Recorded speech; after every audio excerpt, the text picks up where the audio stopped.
Hello बच्चों, अपन बंगाल विभाजन पढ़ रहे थे। बंगाल विभाजन 1905। अब उसके आगे का पढ़ेंगे कि 1905 के बाद क्या क्या घटनाएं घटी थी और अंग्रेज़ों ने उन घटनाओं के लेकर के और क्या क्या अधिनियम वगैरह ये पारित किए थे और भारतीयों के साथ किस प्रकार का व्यवहार किया था। तो 1905 के आगे की पढ़ते हैं। 1905 से पढ़ा था अपन ने, बंगाल का विभाजन पढ़ा था।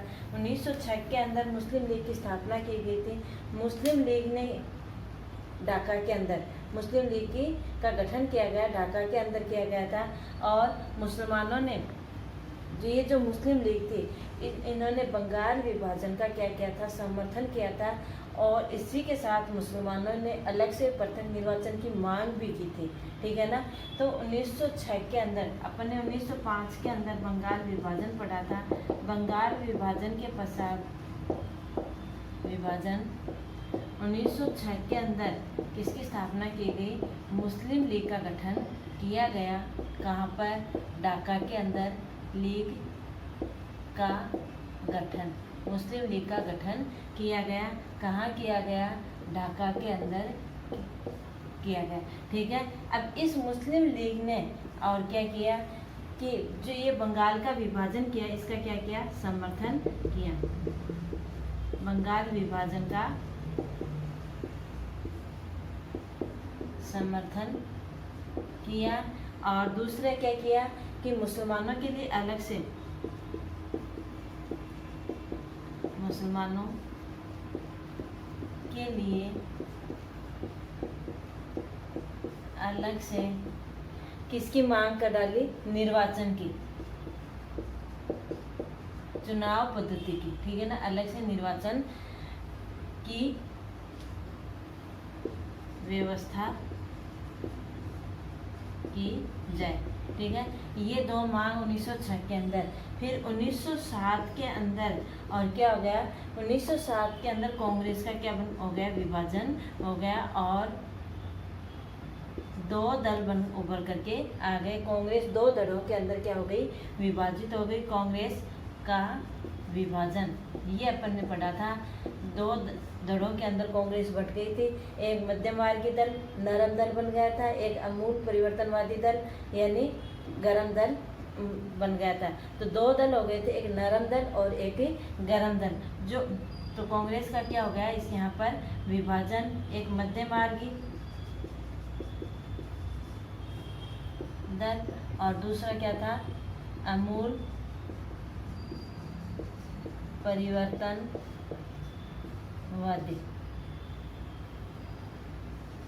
ठीक है। कांग्रेस का दो दलों में विभाजन। ये मध्यम मार्गी जो दल था ये अंग्रेजों के साथ किस प्रकार से एक निवेदन की राजनीति चाहता था, यानी निवेदन करके, ठीक है ना। निवेदन की राजनीति पर ये क्या देता था, बल देता था। निवेदन की राजनीति पर ये बल देता था इनका, जबकि परिवर्तनवादी इस चीज़ का क्या करते थे, विरोध करते थे कि निवेदन की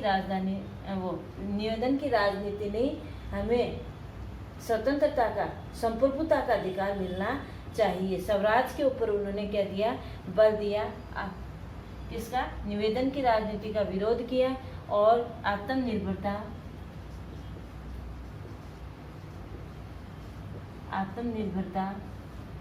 और रचनात्मक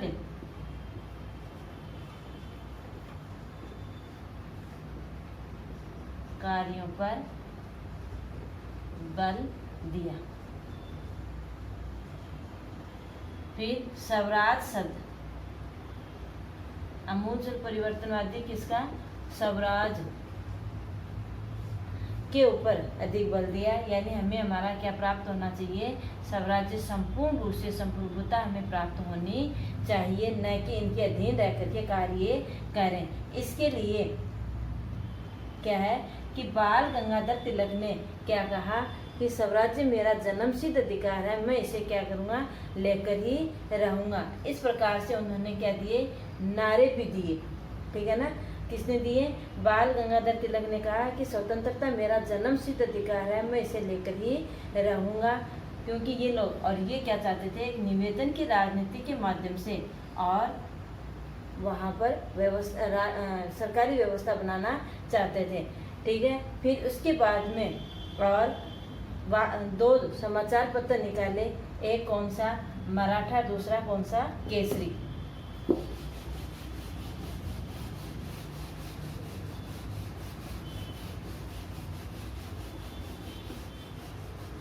तो स्वतंत्रता मेरा जन्मसिद्ध अधिकार है, मैं इसे लेकर रहूंगा, किसने कहा, बाल गंगाधर तिलक ने।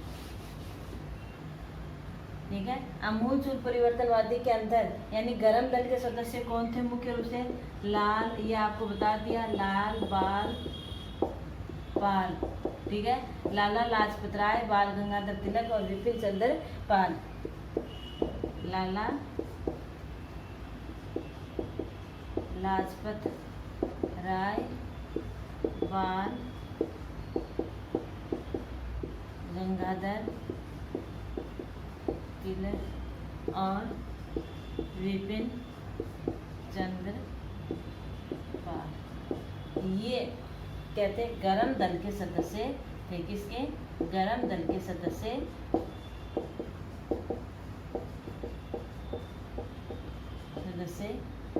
थे या आमूल परिवर्तनवादी। ठीक है। उन परिवर्तनवादी के ये सदस्य थे। और बाल गंगाधर तिलक ने क्या कहा था कि स्वतंत्रता मेरा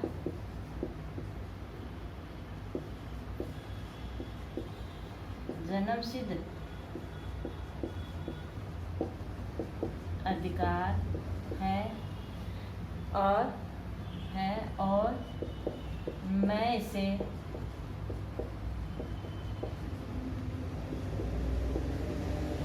लेकर रहूंगा।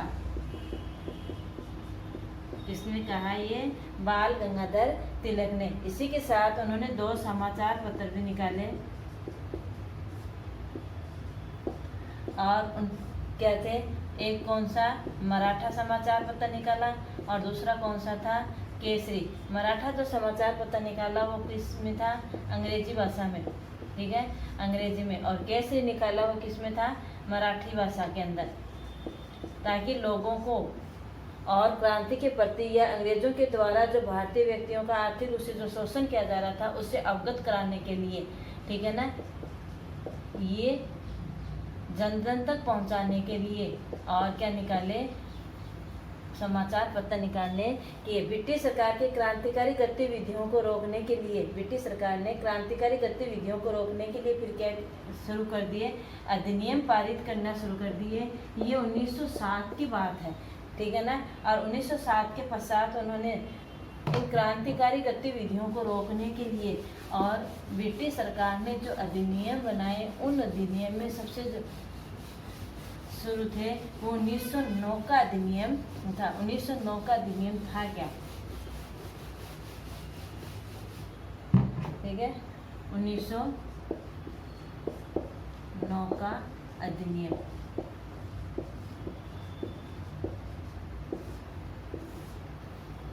उन्नीस सौ 1909 का अधिनियम था। इस अधिनियम को किस नाम से जानते हैं, सबसे पहले मार्ले मिंटो सुधार अधिनियम। किस नाम से जानते हैं अपन, मार्ले मिंटो सुधार अधिनियम।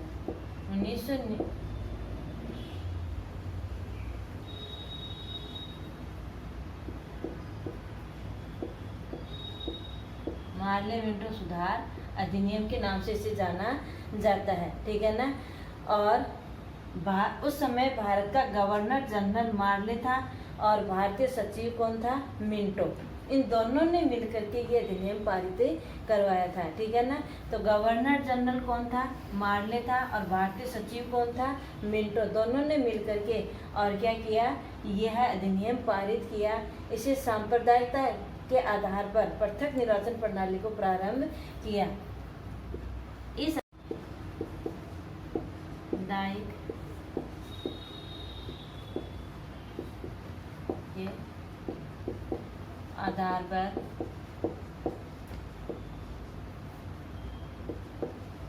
पृथक निर्वाचन, सांप्रदायिक के आधार पर पृथक निर्वाचन प्रणाली को प्रारंभ किया गया। जो 1906 में जो मुस्लिम लीग की स्थापना की गई थी, उस मुस्लिम लीग ने मांग की थी कि मुसलमानों के लिए अलग से निर्वाचन की व्यवस्था की जाए। और अंग्रेज ये चाहते थे, मौका देख रहे थे, तो 1909 के अंदर और क्या कर दिया, उसी पद्धति के आधार पर पृथक निर्वाचन प्रणाली को प्रारंभ कर दिया गया। ठीक है, अर्थात सांप्रदायिक पद्धति का जन्मदाता किसे कहा जाता है, मार्ले मिंटो को कहा जाता है। ये चीज़ आपको याद ध्यान में रखनी है कि 1909 के अधिनियम की विशेषताएं क्या थी। 1909 का अधिनियम जो था वो क्या था, मार्ले मिंटो सुधार अधिनियम के नाम से जाना जाता है। इस अधिनियम के अंदर सबसे पहले और सांप्रदायिकता के आधार पर और क्या किया गया, मुसलमानों के लिए पृथक निर्वाचन प्रणाली की को प्रारंभ किया गया। सांप्रदायिक पद्धति का जन्मदाता, सांप्रदायिक प्रणाली का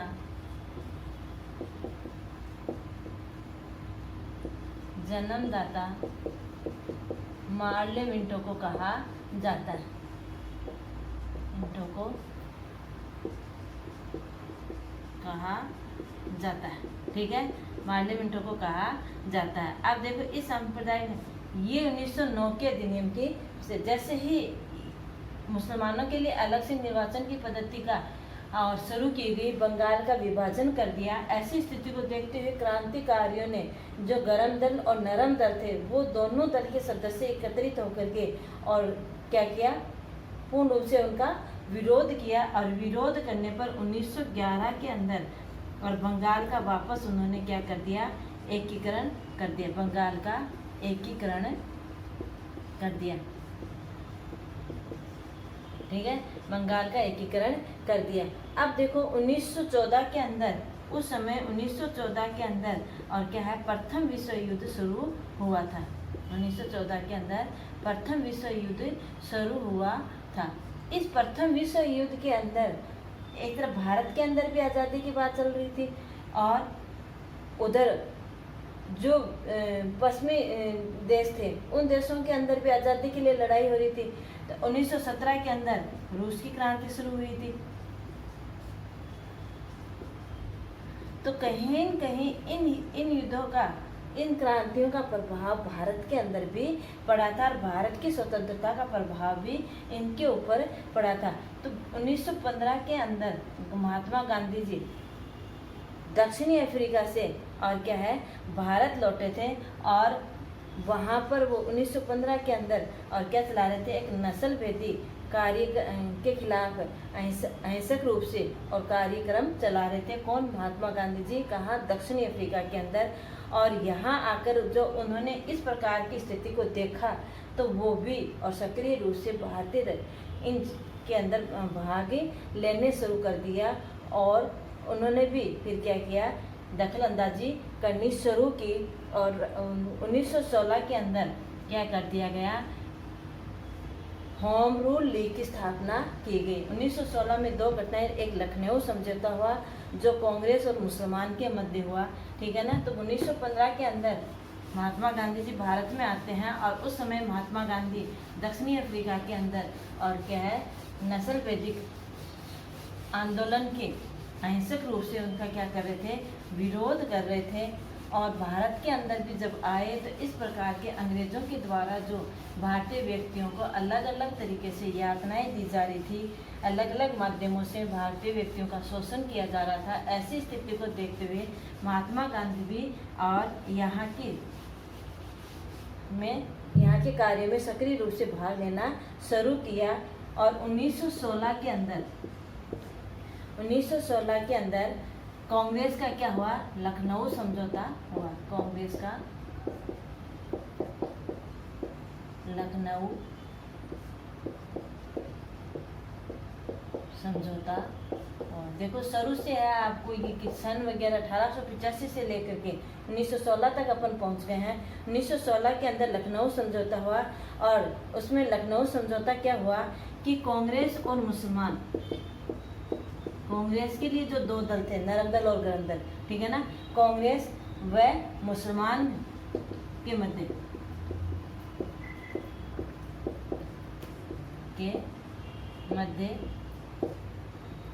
अब नेता वगैरह आपको नहीं ध्यान में रखने हैं, आपको बस यही है कि मध्य क्या हुआ, समझौता हुआ।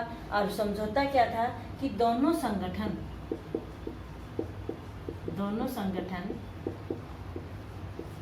क्या करेंगे, दोनों संगठन देश में प्रतिनिधिक सरकार का, दोनों संगठन देश में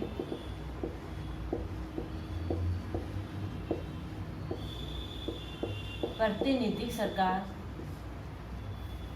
का क्या करेंगे, का गठन मिलकर के करेंगे, प्रतिनिधिक सरकार का गठन मिलकर करेंगे, ठीक है। ये उनके मध्य समझौता हुआ था। और इसी के समय और क्या है, एनी बेसेंट और उनके मध्य होम रूल लीग की स्थापना भी की गई थी 1916 के अंदर। अब आगे है रोलेट एक्ट।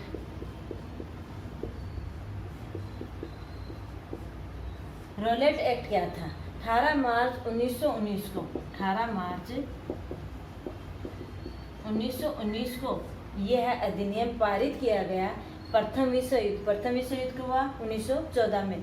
प्रथम विश्व युद्ध के बाद क्रांतिकारी गतिविधियों को रोकने के लिए, प्रथम विश्व युद्ध के बाद क्रांतिकारी गतिविधियों को रोकने के उद्देश्य से 10 सितंबर 1917 को और ब्रिटिश सरकार के 10 सितंबर 1917 को, पारित 1919 में हुआ, ठीक है ना। ये अधिनियम पारित कब हुआ, 18 मार्च 1919 को पारित हुआ, ठीक है। और 10 सितंबर 1917 को ब्रिटिश उच्च न्यायालय के न्यायाधीश सिडनी रोलेट, ब्रिटिश उच्च न्यायालय के न्यायाधीश सिडनी रोलेट ने ये कानून पारित करवाया था। और ये कानून था क्या, ये कानून ये था कि उसके सिडनी रोलेट की अध्यक्षता में ये पारित किया गया था, पारित करवाया था ये था कि किसी भी भारतीय व्यक्ति पर राजद्रोह का क्या चलाया, मुकदमा चलाया जा सकता है, किसी भी भारतीय व्यक्ति को पर, ठीक है ना, किसी भी भारतीय व्यक्ति पर, किसी भी भारतीय व्यक्ति पर संदेह के आधार पर राजद्रोह का मुकदमा चलाया जा सकता है, ठीक है। यानी संदेह के आधार पर किसी भी भारतीय व्यक्ति को क्या किया जा सकता है, गिरफ्तार किया जा सकता है। रोलेट एक्ट के तहत कब पारित किया गया, 18 मार्च 1919 को पारित किया गया। किसकी, ब्रिटिश उच्च न्यायालय के न्यायाधीश सिडनी रोलेट की अध्यक्षता में ये पारित किया गया। और इसमें क्या बात कही थी कि किसी भी भारतीय व्यक्ति को संदेह के आधार पर उस पर राजद्रोह का मुकदमा चलाया जा सकता है और उसे गिरफ्तार किया जा सकता है, ठीक है ना, गिरफ्तार किया जा सकता है। उसे किसी भी स्थान पर ले जाकर के क्या किया जा सकता है, नजरबंद किया जा सकता है, साथ में गिरफ्तार किया जा सकता है और किसी भी स्थान पर ले जाकर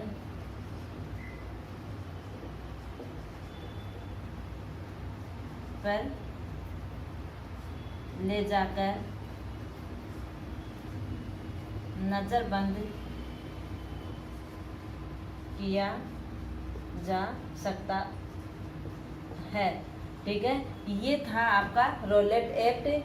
और इस रोलेट एक्ट को किसकी संज्ञा दी गई, काले कानून की संज्ञा दी गई, काले कानून की संज्ञा दी गई इसे। और क्या कहा गया, शैतान की करतूत, महात्मा गांधी ने इसे क्या कहा, शैतान की करतूत और निरंकुशतावादी बताया, क्योंकि इसमें भारतीय व्यक्तियों के मौलिक अधिकार भी छीने जा रहे थे साथ साथ में। ठीक है। तो ये रोलेट एक्ट कहलाया 18 मार्च 1919 को पारित हुआ, सिडनी रोलेट की अध्यक्षता में पारित हुआ। किसी भी भारतीय व्यक्ति को संदेह के आधार पर राजद्रोह में मुकदमा चलाया जा सकता है, किसी स्थान पर किसी गिरफ्तार किया जा सकता है, किसी भी स्थान पर उसे नजरबंद किया जा सकता है। इसे काला कानून की संज्ञा दी गई। इसे और क्या कहा गया? शैतान की करतूत कहा गया। क्या कहा गया? शैतान की करतूत कहा गया और निरंकुशतावादी बताया गया। गांधी जी के लोगों ने इस कानून का विरोध 6 अप्रैल 1919 को अहिंसात्मक तरीके से इसका विरोध करने के लिए क्या किया? आह्वान किया। गांधी जी ने कहा कि इस कानून का विरोध करेंगे। और कब से शुरू किया? 6 अप्रैल 1919 को। किस तरीके से? अहिंसक तरीके से इसका विरोध करना शुरू किया और जगह जगह है इसके विरोध में हड़ताल और क्या की जाने लगी? सभाओं का गठन किया जाने लगा। जगह जगह पर जुलूस निकाले जाने लगे। ऐसी स्थिति को करने पर और क्या हुआ? जलियांवाला बाग हत्याकांड शुरू हुआ, जो अपन आगे वाले वीडियो के अंदर पढ़ेंगे। अगर आपको दोनों पॉइंट समझ में नहीं आए तो आप फिर कमेंट बॉक्स में लिख करके मेरे से पूछ सकते हो।